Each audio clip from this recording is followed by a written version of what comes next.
No, we are expecting triple digits. He's putting us on notice. Wow. It's the second day of fall. I think you have to get on the phone with the Oval Office, talk to Mama Nature, and tell her what's happening. You know, like you do. Like you do. Like I normally do, right? I text.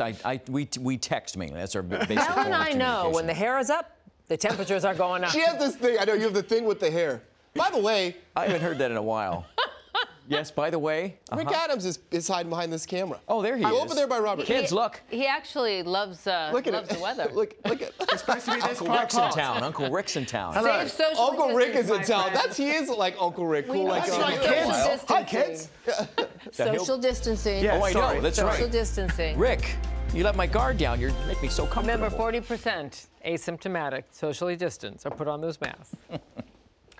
All right, to politics now. As Californians get ready to vote, they can choose between three ways in this year's November election, and that's in person, right? Dropping your ballot off in a county drop box, or you can send it by mail. And sending it by mail, we're told, is very, very safe. Our Rick Adams joins us in studio to do it as only he can. That's right. What's up? Good morning. I'm doing it. Hello I'm here. again. Yes, hello again. We just said hello. We'll say hello to you again. I know, it's beautiful. And I love saying hello to you. I could say it all morning. Hello. Ask me a question. Is mail-in voting safe? Is it safe? Yes, it is. Goodbye. See, that's it. Enough said. Wait a minute. The greatest... Signed, sealed, delivered. I'm yours. I'm yours. Later, Giselle. Yeah. The gazelle. In your dreams, let me just get out of the way. In your dreams. What do you need me here for? All the more the pleasure. Why? Don't be leaving now, honey. I need you. I'm so sorry I've caused chaos this morning, but I love you both equally. Okay, don't fight over me, girls. Now, the greatest thing about modern times is how many things can we do without leaving our homes? Loads of things. And voting by mail is one of the greatest ones. Lately, there have been many attempts to sully the image of this most freeing of democratic processes, and I am here to put things straight, ladies and gentlemen, yes, to help explain why you should put your trust in the sending of a ballot from your home. Roll the tape. Let's do this.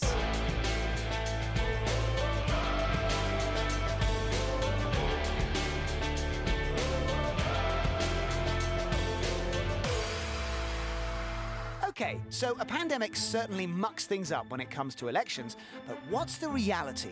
Over 3/4 of the entire US will be eligible to vote by mail for the presidential election. But there are still a few states that won't let you use a global life-ending pandemic as a serious enough excuse to absentee vote. How kind of them! Sorry, Mrs. Mailbox.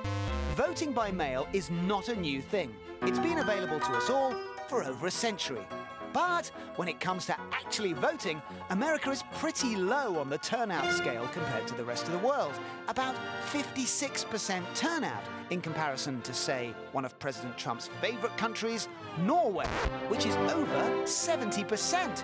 Norway! Yes way! And mailing in your vote is likely to increase turnout considerably, maybe even up to Norway level. Another reason to mail in your vote? But what about safety and fraud? Well, firstly, you have to be registered to receive voting documentation, and that requires cross-checking details and social numbers so that by the time you get a ballot, you've been heavily checked to make sure it's going to the right person at the right place. Yep, that's me. Tampering with the ballots themselves is pretty tricky because of the paper they're printed on, and each ballot is mostly tracked with a unique barcoding system. It's very difficult to replicate even on a small scale. And stealing mail is a big deal, a federal crime. And anyway, it would be impossible to do it at the level needed to make an impact on the final result anyway. The states that have had mail-in voting for a long time have seen very little evidence of fraud at all, even Utah, a Republican stronghold. This is largely thanks to the highly trained election office workers who check that the signed envelopes and ballots match what they have on the electoral register, or it'll be done by computer. Almost every state requires the voters to sign the ballot's return envelope. In California, they will notify you if yours doesn't match what they have on file. Each state is responsible for their own election process, which is much more difficult to hack than, say, a singular, unified national online voting system. So paper leaves, well, a paper trail, and many experts in security say receipts are actually a good tracking system. I mean, just ask the IRS. And if mail-in voting's really that untrustworthy, do you think the most powerful person in the whole of America, nay the world, would do it himself if it wasn't? President Trump voted by mail in 2018. Washington state lets everyone vote by mail, but they've had years to get things up to speed, and it's undeniable that swapping an entire infrastructure to mail-in is going to present some problems, not least of which volume and time. It will require considerable patience, but these are the times when we're all learning to be patient. I'll leave you with the words of Kim Wyman, Republican Secretary of State for Washington, who's overseen 5 presidential elections, no less. She says every one of us, whether we're a Democrat, Republican, or an independent, needs to be working toward making sure our democracy works. What's at stake right now is much greater than who wins the Oval Office. People could lose confidence in our elections. And if that happens, democracy's at stake. Wow, dramatic. Just that. That's all. That's a big ending. Democracy is that. at stake, and the music and everything. Well, but there already is doubt seeded into the mail-in process, which never has been before because it's been used without incident. But what are you finding? Like, where is this coming from, and is it real?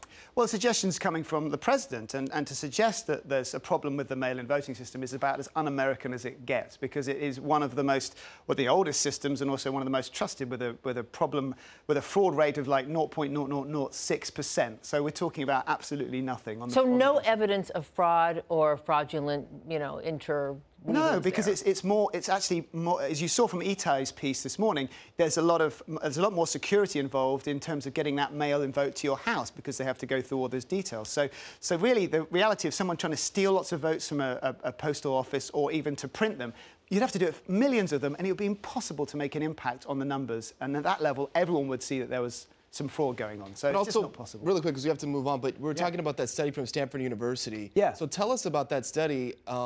Yeah, in more detail. Well, basically, the study, in short, just says that it doesn't matter.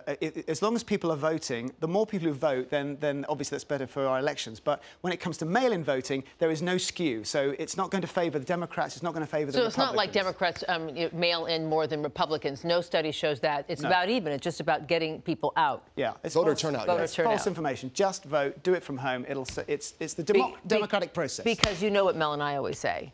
It's a duty, a right, and it is a privilege. A privilege. Yeah, people fought hard, especially people of color, women, marginalized communities, for us to have this right. So we got to get out there and exercise it. Yes. Thank you, Rick. Duty and a privilege being with you too. Oh, it's always great to have you here, Ditto.